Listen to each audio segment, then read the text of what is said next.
Hey, what up? It's Quinn, and today we're going to go over a game that I just played this weekend at the Texas Chess Center Saturday Swiss Tournament.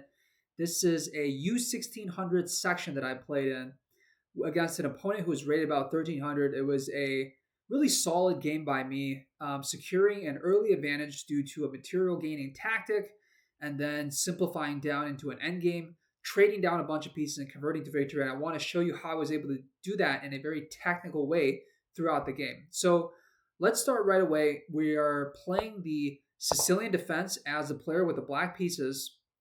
And my opponent here plays knight c3, which is not the most common move. The most common move here is knight f3. And already here we are in 8% territory. So 82% of games go with knight f3. Only 8% of games go with knight c3. And I respond with my usual setup here. I just play d6.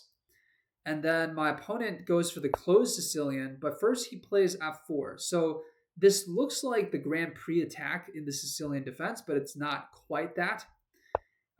It's a closed Sicilian because he didn't play d4. I played g6, and here my opponent throws in a bishop b5 check. Very rare move in this position. The most common move here is knight f3, transposing to other lines of the Sicilian defense. But here, a very active move, but one that allows me to uh, develop a piece by trading off the light square bishop. So here he played bishop takes d7 check, and I played queen takes d7. So just like the game that I went over with you guys last week, here in this position, instead of playing knight takes, I took with the queen so that I can still play the knight to c6. I want to contend for the d4 square. You can see that I've played fianchetto. I've put my pawn on g6 so that I can develop my bishop to the long diagonal, looking at that d4 square. And my knight also wants to develop to a square where it can eye up d4. So here, my opponent goes d3, and I just play bishop g7, and we're both looking to castle. Knight f3 finally played, knight c6, just mirroring my opponent's move there for a moment before I get knight f6 out. My opponent was able to capture castle first. And here, Stockfish already has the position at about even, 0.0. So that's good for me because as the player with the black pieces, I want to try to equalize early on in the game, right? And as soon as I've reached equality, I've already accomplished one of the goals that I have as a player who moves second in the game. Bishop e3, and I play castles. So here my opponent needs to come up with some sort of a plan. He's got, she actually was playing a girl, she's got a space advantage on the king side, and I have a space advantage on the queen side, and my pawns are pointing in that direction. So you might expect that one of us will play over here, one of us will play over here, and there's going to be kind of a race of threats. That's very common in the Sicilian to have very sharp positions like this. So my opponent does play queen e1, and basically telegraphs her plan. She's like making it clear that I want to develop over to the king side. I'm playing this move so that I can get my queen maybe to e3 or maybe to h4, and we'll see if that plan is able to materialize for her. So I immediately picked up on that's what she wants to do. So here I play b6 because my plan in this position is to play d5, countering back in the center, and basically saying, yes, I know you have a space advantage on the king side, but I'm going to challenge you in the center, and we'll see who can develop the advantage in the center, because right now it's roughly even. And she does nothing to stop that. Instead, she plays knight h4, which is kind of a move that's out there. It's not really accomplishing a whole lot. I guess the move does prepare f5 at some point, but you wonder if maybe she could have gotten that move in without playing knight to h4. It places the knight kind of on an awkward square.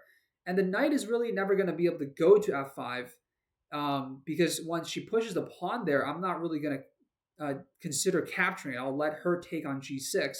And after f takes g6, I'm still controlling the f5 square with a pawn. So it puts the knight in a very awkward position. And it allows me to just go forward with my plan of playing d5. After d5, there is the threat of pawn to d4, and she quickly plays bishop to d2. And this was an opponent who plays very quickly. I had the sense that maybe she wasn't thinking very deeply positionally. And so I try to outthink her a little bit and put more stock into how every little micro optimization is going to affect the position, to try to develop an early positional advantage. Because right now I have it, according to Stockfish, it's negative 0.8. I want to try to maintain that by playing the best moves. So in here, Stockfish recommends playing d takes e4 right away. I don't do that. I play rook a to d8, lining up a battery on the d file and threatening to take on e4 now and win material on d2. If she captures back with the d pawn, the d2 bishop is defended only once and it'll be attacked twice. So I set a little bit of a trap in this position. But Stockfish doesn't like this move because it permits e5. And after e5, the knight maybe has to jump back to e8. And I have to play like f6, and it gives white some play in the center. So she doesn't play e5. Instead, she goes f5. And Stockfish categorizes this as a blunder. Because it's not really addressing the threat of d takes e4 adequately. And after I play this move, because she can't capture back with a pawn, it prevents her from establishing this strong pawn chain pointing at f5.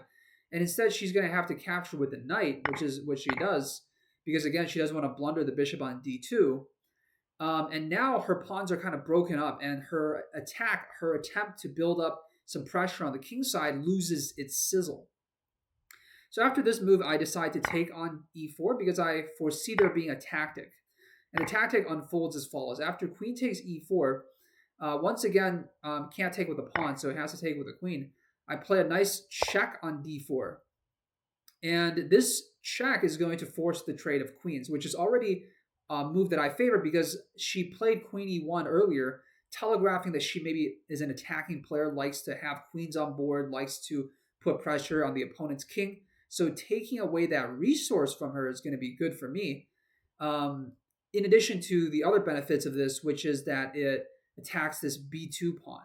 So after the trade of queens, I capture with the bishop instead of the rook in order to deliver a check and then also fork this pawn on b2. I'm just going to be winning a pawn straight up.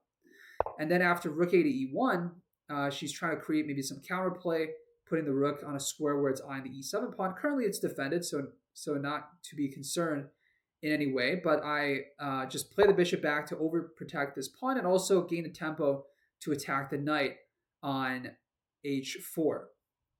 And after knight f3, which is basically a forced move, there's other options as well, but knight f3 is probably her best chance, just developing the knight back and covering the d4 square because, like I mentioned earlier in the game, I played knight c6 specifically to eye up this square, and now I have an opportunity to even jump into that square and create some pressure against the opponent that she's not going to like.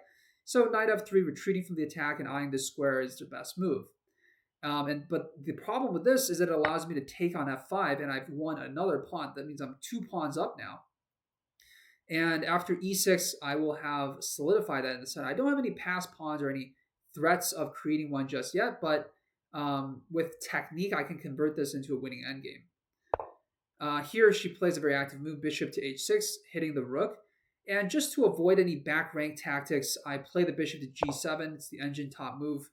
And what I'm trying to do is trade off some pair of bishops, which will be good for me because I want to simplify into an endgame. But at the very least, it puts the bishop on a safe square and gets rid of any back rank threats created by this move. She declines the trade, which is sensible, and I just play e6 to solidify this chain and prevent the f pawn from being captured. She goes rook to g1, trying to maybe drum up some play here on the king side. And I hop my knight into d4, which was my plan ever since I played queen takes d7. So it's good to have these long-term investments, such as my investment in the dark squares here, that you'll be able to cash in later on, positionally speaking. So here she plays c3, just trying to drive the knight away, but now the c3 pawn is weak, and also the d3 pawn is weak. So there's downsides to getting rid of this knight, which made it even more powerful. in the center. And once she's created those weaknesses, I'm like, okay, I don't need the knight anymore. I'll just take on f3, create yet another weakness here, an isolated pawn on g3. But I do have to watch out. She is threatening to pin this, or the bishop's already pinned, but she's threatening to win this bishop with bishop to h6. So tactically, I had to address this here. The only move that's good here is to play king h8 to sidestep that pin.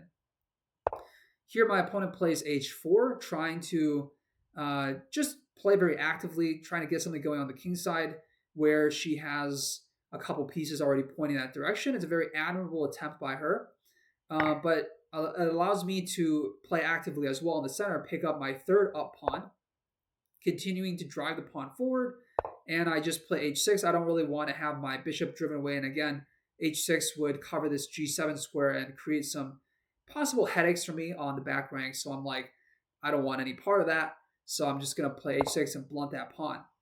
But the problem with this move is it does create a pawn here that's attackable by this dark square bishop. And I have to either defend this pawn with my king or with my bishop. It's just a little bit of a liability that I have to watch out for. So now she's going to try to double her rooks on the g file and attack this bishop. And I was concerned about maybe there being a pin. If I play rook g8, I can't move the bishop because she'll be able to take on g8 with check. So to get out of any of those threats, I played my rook back to d8. Not the most active move, a little bit passive, you might even say. But one idea I had with this move is that I can go to g8 with the rook after she's created this battery and force the trade of a couple of rooks. So the position is already -5 in my favor. I'm up 3 pawns. I can afford to play moves that are not optimal if they simplify the position down to an endgame where I don't have to think very much. Because another reason for that is that I'm actually low on time. I'm not in super time pressure like I was in the last game where I had only 1 minute left and my opponent had 12 minutes left. Last game that I posted last week. But I'm at like maybe 10 minutes with my opponent having 14 minutes. So there's a bit of a gap, and I'm trying to convert the position into a situation that's easy for me to play, which means no rooks on the board and just playing with bishops and pawns. So she continues with her plan, and I continue with my idea of playing the rook to g8 to defend the bishop and then moving the bishop out of the way, maybe by capturing on c3. She plays bishop c7, just creating a one-move tactic here. I just have to play rook c8 to dodge that. And I also am keeping the rooks connected instead of playing like rook d7. That would go against the idea of the plan that I had. She plays bishop to f4, and here Stockfish says I can just take on c3 without really worrying too much. I was concerned about bishop takes h6, but I think you kind of have to just give that pawn up. So let's take a look at a variation where like bishop takes h3, bishop takes h6. Stockfish here recommends bishop to d4, hitting this rook, and let's say the rooks get traded off the board or something like that. She can play rook to, she wants to kind of move the rook out of the way so that she doesn't trade off a second pair of rooks to hold on to some chances here in the endgame. So maybe like rook to b1. And then here, Stockfish just says push the e pawn, and then eventually push the f pawn, and then maybe follow it up with pushing this pawn to create a passed pawn at some point. And with the rook on the board, the threat of this pawn promoting is not too heavy. So that's that variation. That wasn't what she played. Wasn't what I played. I played king to h7 instead, thinking that I could defend this pawn, but it didn't work out for me because after the trade of rooks on g8, my king is going to be driven away from that pawn, and she'll be able to take it anyways. So she plays c4 here, a smart move, getting out of the bishop's attack and robbing me of the opportunity of going up a fourth pawn, which Stockfish had in its calculation, which is why it was giving me such a huge advantage. And here I play bishop d4, and this is going to lead to a sequence where it costs me this h6 pawn. But I'm not exactly crying tears over this because, yes, I've lost the pawn, but the position has become much simpler for me to play. The other issue, yes, it's also a pass pawn, but as long as I find the right winning plan to convert the endgame, it shouldn't be a problem.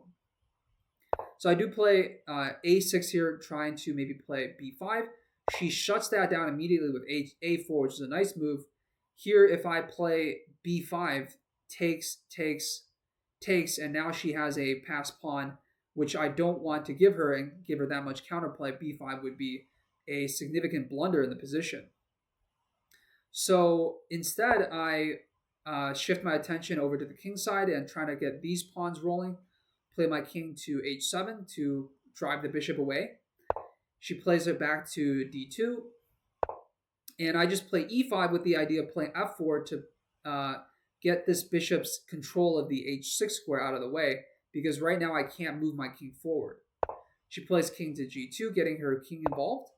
And here I do play f4, going forward with my plan. So you can notice that at each phase of this game, I have some sort of idea that's driving me forward.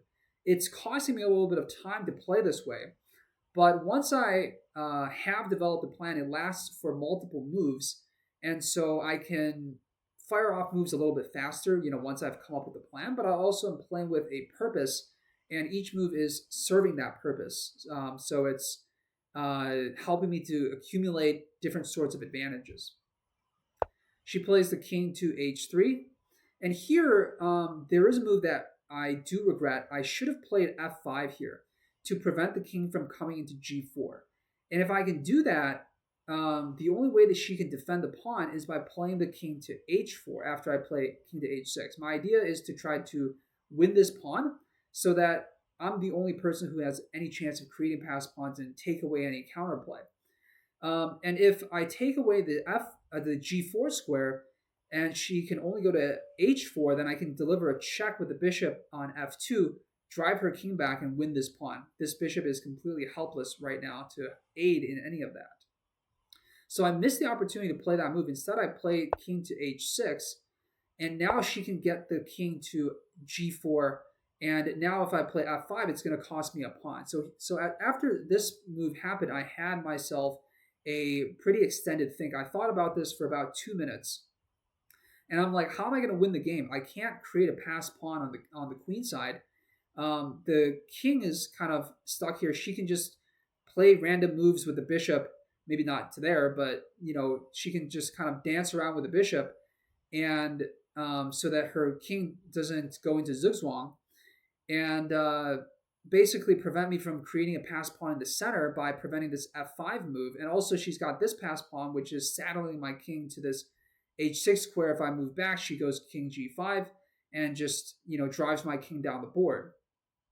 So I basically concluded that I'm going to have to maybe sacrifice some material, and f5 here is one of the two moves that are recommended by Stockfish as the only moves that are clearly winning.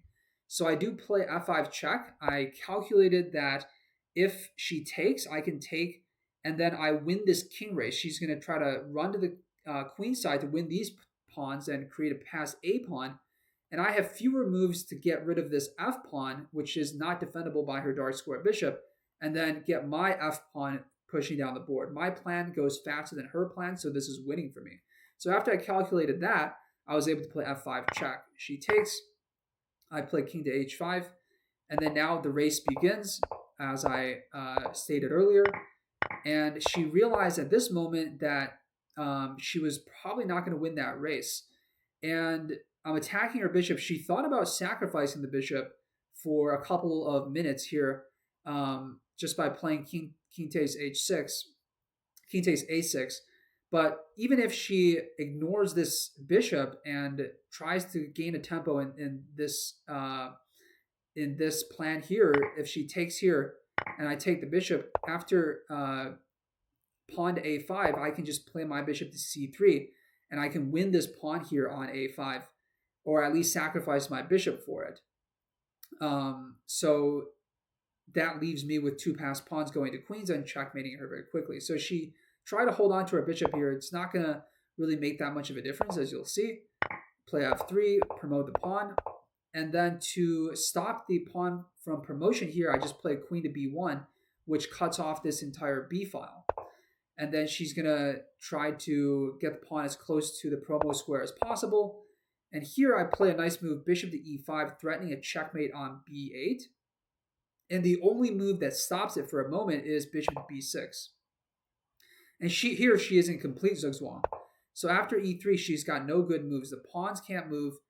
The bishop can't move because of mate on b8. And the king has to move, but it's going to come at a cost. If she goes king to b7, I can play the check on e4. And after king a7, my queen comes here. And king a8, queen d7. And here, not many moves that she can play. My queen is coming to c8 with a check, and the threat going to b8 for a checkmate. So she plays king to a8 here, getting rid of that bishop on b6 then is my next idea. And after a7, I had a mate in one, but I was very low on time. I just didn't see it. I didn't see queen c6 ending the game immediately. I very quickly sacrificed my queen for the pawn so that I can get rid of any counterplay, and then I basically promoted this pawn and delivered a checkmate with the king, the queen, and the bishop to end the game. So I hope you guys have enjoyed this video. I'm trying to crawl out of the under 1600 section by reaching my 1600 USCF rating for the first time. Didn't go too well this tournament. I actually lost a few rating points. I was awarded a forfeit win in my first round, a forfeit win because my opponent didn't show up. And it allowed me to gain a point in the tournament, but it didn't gain me any rating points. And then in the rest of the games, I won one, I drew one, and I lost one against opponents who were about 1375 average rating. So that didn't help my rating too much. I am 80 points away from getting to 1600, which I'm hoping to do at some point. If I continue to go to this chess club during my school year, I'll be able to do that, at least attempt to do that. But I'm thinking that once the school year starts, I'll actually go to the chess club at school instead of to the chess center, because I'll be able to make more friends, because I'm trying to get more actively involved with the school social environment heading into next year. So those are my considerations. Anyways, I hope you guys have enjoyed this video. Very sad loss yesterday by the Bills to the Broncos, and the Broncos lost their quarterback, Bo Nix, to a fractured ankle. So neither team really won out of that affair. Patriots beat the Texans and will likely roll over the Broncos next weekend in the Mile High City because they're without their starting quarterback. So we get to see, most likely speaking, another Patriots Super Bowl, and fans all around the country are booing this, I'm sure. And for people in other places or who just don't care about football, you have no idea what I'm talking about. Basically, just understand that my favorite team lost and my least favorite team is most likely heading to the championship game. So anyways, hope you guys have had a good weekend. Enjoy your upcoming week, and I'll see you guys next week.